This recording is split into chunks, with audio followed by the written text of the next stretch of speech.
டேஸ்டியான bread omelette தான் இன்றைக்கி நம்ம எப்படி செய்கிறதுன்னு பார்க்க போகிறோம்.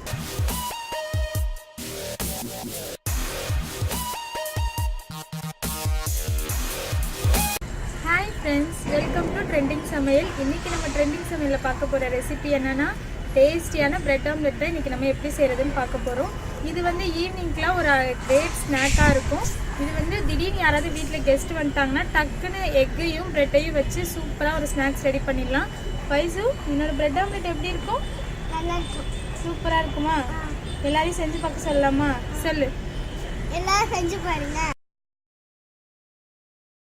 இப்போ நம்ம பிரெட் ஆம்லெட்க்கு தேவையான பொருட்கள் என்னென்னு பார்க்கலாம். 2 முட்டை, பிரெட், வெங்காயம், தக்காளி, பச்சை மிளகா, கொத்தமல்லி, மிளகாய்த்தூள், மஞ்சத்தூள், உப்பு, பெப்பர்.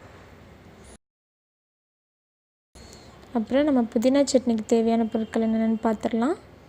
புதினா, சீரகம், பச்சை மிளகா, இஞ்சி பூண்டு, உப்பு, பெப்பர், சுகர்.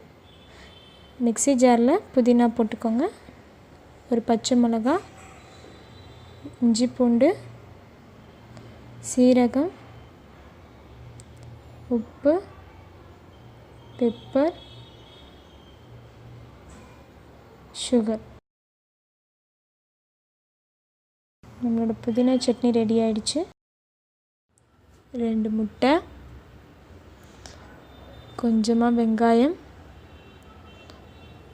கொஞ்சம் தக்காளி, கொஞ்சம் பச்சை மிளகா, அப்புறம் கொஞ்சம் கொத்தமல்லி,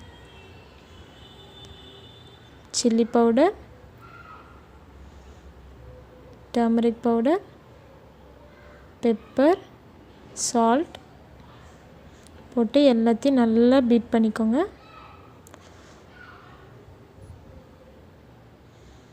இப்போ நம்மளோட இது ரெடி ஆயிடுச்சு.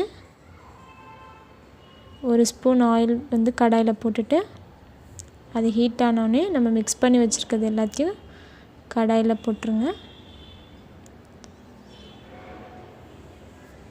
போட்டுட்டு தவாவை நல்லா சுற்றி ஃபுல்லாக அந்த கடாயில் ஃபுல்லாக வர மாதிரி தவாவை சுற்றிக்கணும். போட்டோடனே அந்த 2 ப்ரெட் எடுத்து மேலே வச்சிடணும். மேலே இது மாதிரி வச்சுருங்க. வச்சுட்டு நம்ம ரெடி பண்ணி வச்சுருக்க புதினா சட்னியை நல்லா 2 ப்ரெட்டு மேலேயும் ஸ்ப்ரெட் பண்ணிக்கோங்க. ஸ்பூன் வச்சு நல்லா ஸ்ப்ரெட் பண்ணிக்கோங்க.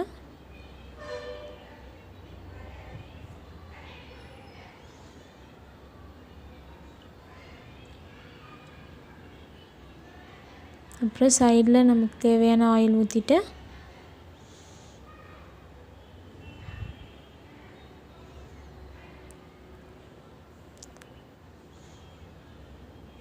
முட்டை வேகிற வரைக்கும் வெயிட் பண்ணிவிட்டு 2 பக்கமும் இந்த மாதிரி ஃபோல்ட் பண்ணிக்கோங்க.